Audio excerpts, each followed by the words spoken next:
Coba perhatiin peta dunia. Kenapa negara kaya hampir selalu ada di atas dan negara miskin kebanyakan ada di bawah? Kebetulan? Atau emang dari awal kita diajarin lihat dunia kayak gini? Padahal bumi itu bulat, nggak ada atas, nggak ada bawah. Tapi kenapa istilah yang kita pakai selalu Global North itu maju, Global South itu tertinggal? Kenapa bukan sebaliknya? Yang lebih aneh lagi, banyak negara di selatan justru lebih dekat ke matahari. Harusnya panas, subur, kayak sumber daya. Tapi realitanya malah kebalik, ada yang nggak beres. Indonesia ada di mana? Di selatan. Sejak kecil kita lihat peta yang sama. Tanpa sadar, kita tumbuh dengan satu pola pikir. Yang di atas itu pusat dunia. Masalahnya bukan cuma ekonomi, bukan cuma sejarah penjajahan, tapi cara dunia digambar. Dan siapa yang pertama kali menggambarnya? Ini bukan teori konspirasi, ini fakta sejarah peta, garis, dan kesepakatan global. Hal yang kelihatannya sepele, tapi dampaknya nyampe ke ekonomi, politik, bahkan ke cara kita menilai negara sendiri. Di video ini, kita bakal bahas kenapa dunia dibagi utara dan selatan. Siapa yang nentuin pembagiannya? Dan kenapa ini bikin sebagian negara kelihatan selalu di bawah? Dan yang paling penting, kenapa ini bukan takdir, tapi soal sudut pandang. Kita mulai dari petanya. Kalau kita lihat peta dunia, ada satu garis yang jarang kita sadari, tapi pengaruhnya luar biasa besar.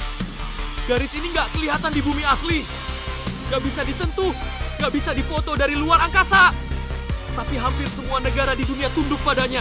Namanya garis Khatulistiwa. Garis ini membelah bumi jadi dua bagian, utara dan selatan. Satu kata sederhana, tapi efeknya panjang.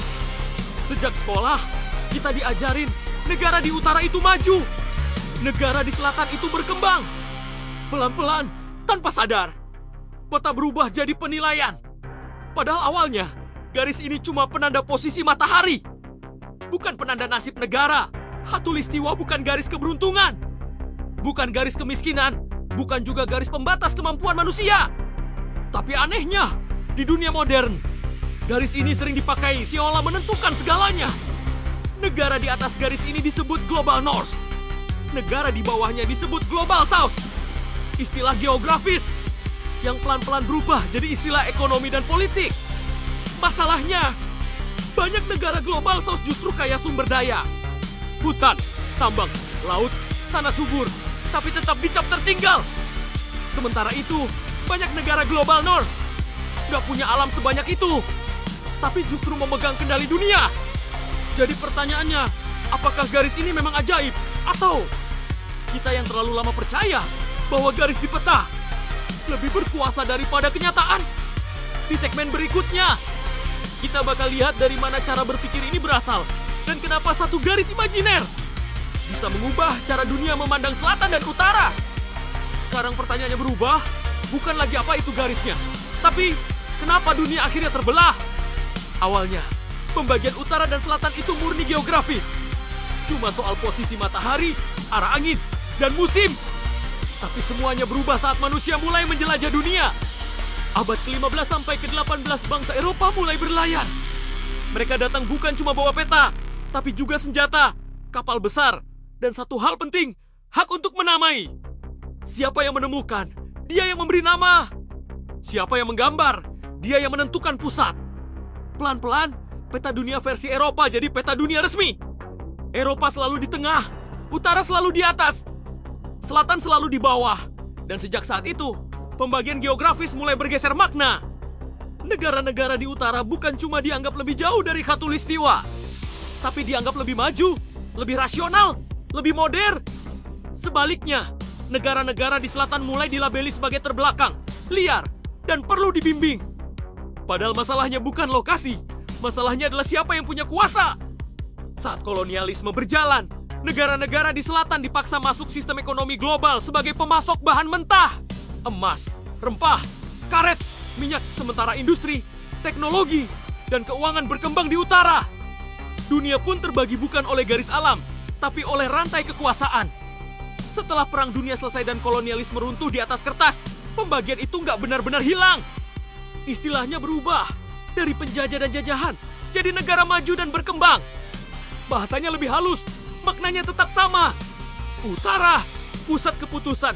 Selatan, objek kebijakan. Yang lebih berbahaya, pembagian ini lama-lama masuk ke cara berpikir kita sendiri. Negara selatan sering tumbuh dengan perasaan tertinggal.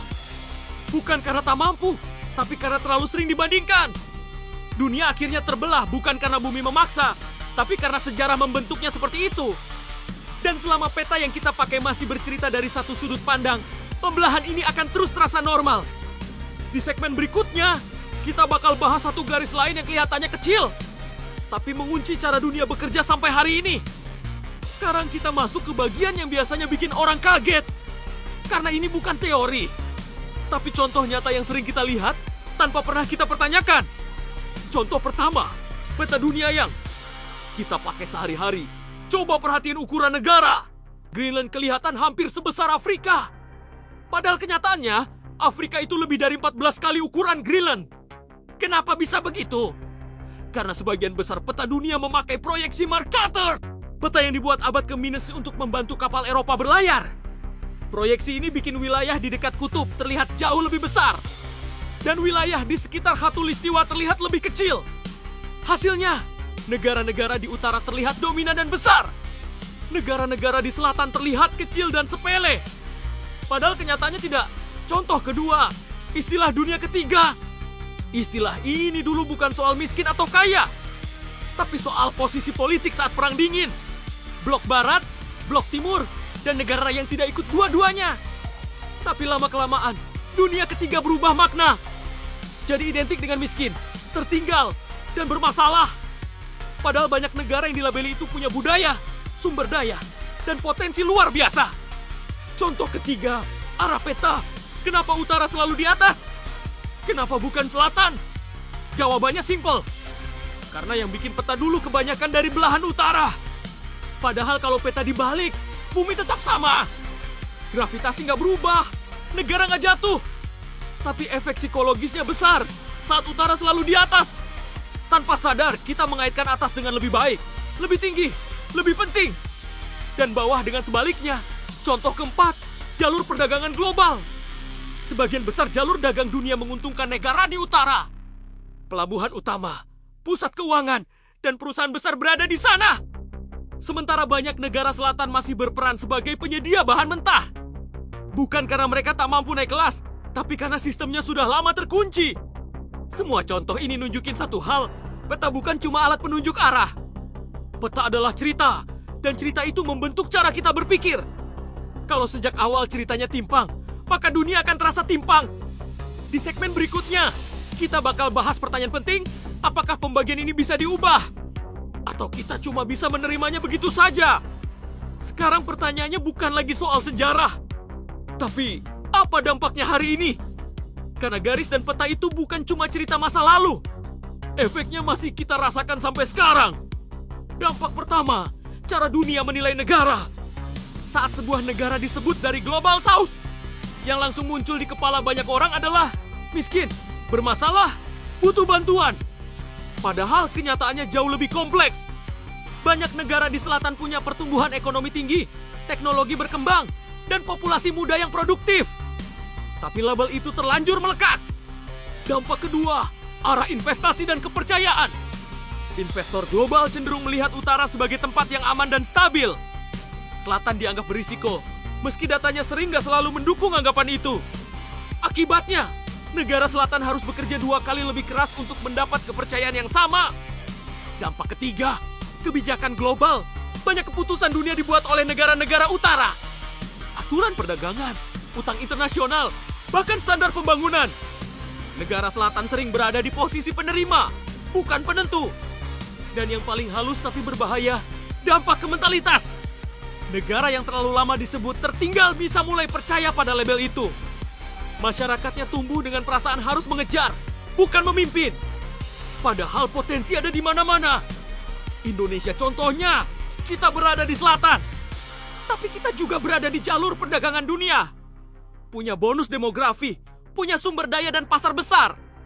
Masalahnya bukan posisi di peta. Masalahnya cara dunia melihat posisi itu. Dan selama peta dan istilah lama masih dipakai tanpa dipertanyakan, pola ini akan terus berulang. Di segmen terakhir, kita bakal bahas satu pertanyaan penutup. Apakah cara pandang ini bisa diubah? Dan kalau bisa, dari mana mulainya? Kalau kita tarik semuanya ke satu titik, masalahnya bukan karena negara kita ada di selatan. Dan bukan juga karena kita jauh dari pusat dunia. Masalahnya adalah, siapa yang sejak awal menentukan apa itu pusat? Garis di peta tidak pernah netral. Ia membawa cerita, membawa kepentingan, dan membentuk cara kita memandang dunia. Tapi kabar baiknya, cerita bisa diubah. Bumi tetap sama. Yang bisa berubah adalah sudut pandangnya. Saat kita mulai mempertanyakan peta, kita sebenarnya sedang mempertanyakan cara lama melihat dunia. Dan mungkin itu langkah pertama buat berhenti merasa selalu tertinggal. Kalau menurut kamu video ini membuka sudut pandang baru, tolong bantu channel Aku Peta dengan klik like. Tulis di kolom komentar, menurut kamu, kalau peta dunia dimulai dari Indonesia, apa yang bakal berubah? Dan kalau kamu suka bahasan peta, sejarah, dan hal-hal yang kelihatannya sepele tapi dampaknya besar, jangan lupa subscribe. Karena di channel ini, kita belajar melihat dunia dari sudut yang jarang dibahas.